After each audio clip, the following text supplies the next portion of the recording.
Welcome to the Deep Dive. Today we're looking at that terrible terrorist attack in the Baisaran Valley near Pahalgam. Yes, April 22nd, 2025, a really horrific event. We've gathered quite a bit of information, and the aim here is really to understand the core aspects, the motivations, the context, without getting totally overwhelmed. Absolutely. And what's immediately clear is, well, how calculated it was. How so? Well, the initial reports confirmed 26 people killed, over 20 injured. And these were mostly tourists? Primarily, yes. Hindu tourists seem to have been the main target. They used assault rifles, AK-47s, M4s. Sophisticated weaponry. Right.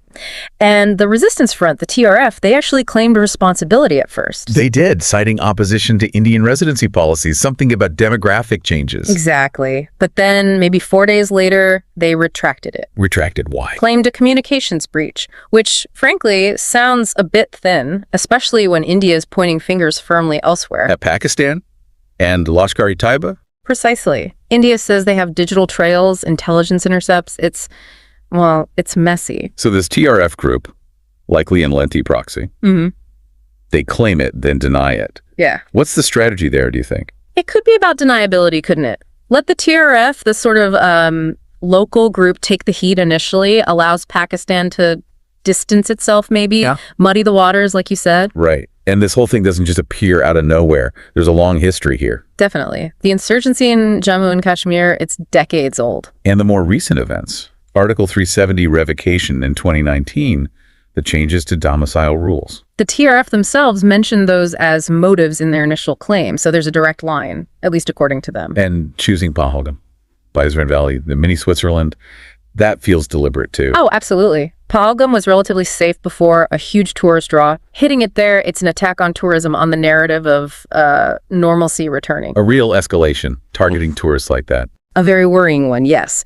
It broadens the scope beyond, military or political targets, hits the economy, hits morale. The details of the attack itself are just brutal.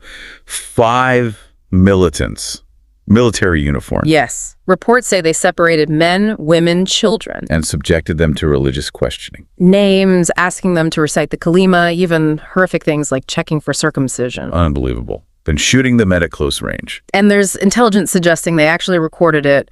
Body cameras, possibly. That's chilling. Yeah. But amidst that horror, there was bravery too, wasn't there? Yes. Syed Adil Hussein Shah, a local Muslim pony operator, killed trying to protect the tourists. A real hero. His actions stand out starkly. The survivor accounts too, painting such a grim picture. Absolutely. That story of the woman spared specifically to tell the tale. Or the Christian tourist from Madhya Pradesh. Killed after saying he wasn't Muslim. Yeah. And couldn't recite the Kalima. Yes. Reports even say the attackers asked about Palestine beforehand, took selfies. It's perverse. And it was over quickly. 15, 20 minutes, apparently.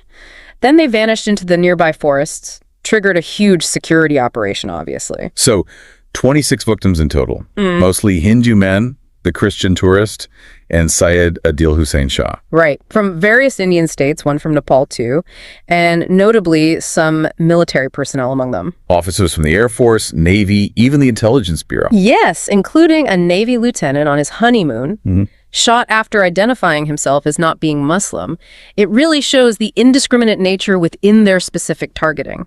So back to the TRF claim and retraction. They blamed a communications breach. Yes. After 4 days, they even accused Indian intelligence of somehow framing them, announced their own investigation. But India remains adamant. Leti, Pakistan-based. Very firm, citing digital evidence, intercepts. They've released sketches of 3 militants, 2 identified as Pakistani nationals. Bounties offered too. It's a tangled web. Claims, counterclaims, strategic messaging, perhaps. Definitely. Using a proxy like TRF allows plausible deniability, as we said. Presents it as homegrown, even if the strings are pulled from elsewhere. And the stated motives tie back to those residency permits. Fears about demographic change. And Article 370, yes. Targeting tourism damages the economy, undermines the all is well narrative. The religious targeting aims to deepen divisions. India's response was swift.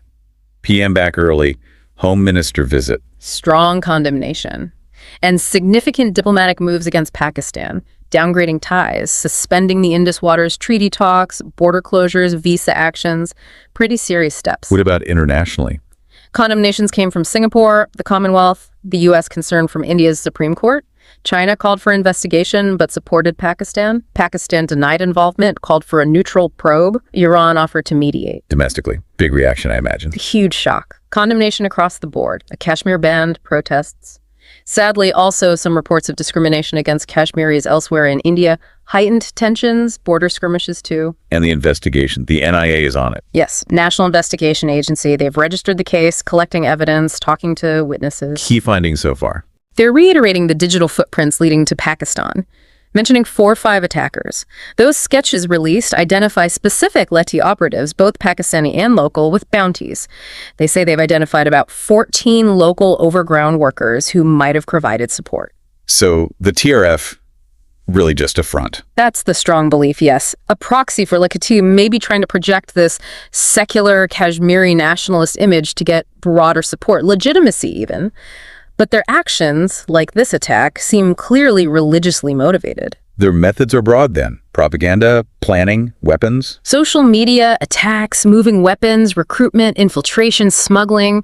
India designated them a terrorist organization for a reason. It's a stark reminder, isn't it, how fragile things remain in Kashmir. Absolutely. Peace is precarious. Terrorism is a persistent threat.